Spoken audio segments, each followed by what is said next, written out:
you share maybe what the fundraising journey has been like? Yeah, so fundraising marketplaces are tough.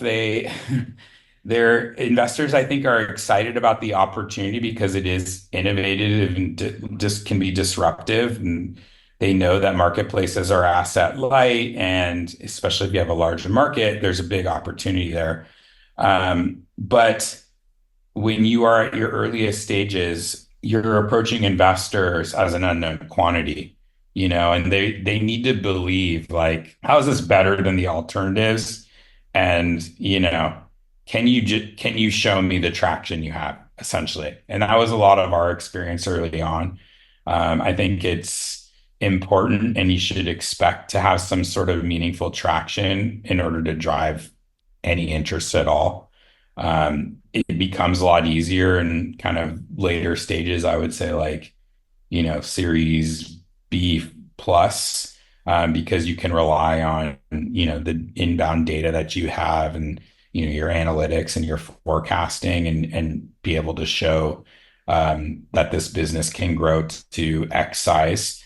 But early on for us, I mean, we had lots of investor meetings. We would get really far.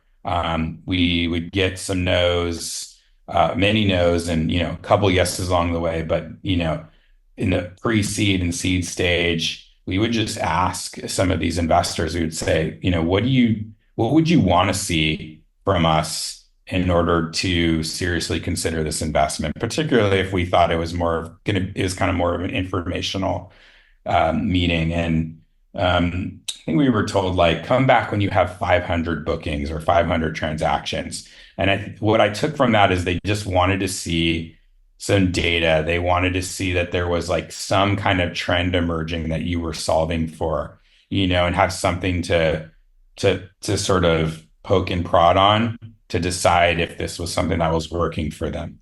So, um, so yeah, I would recommend.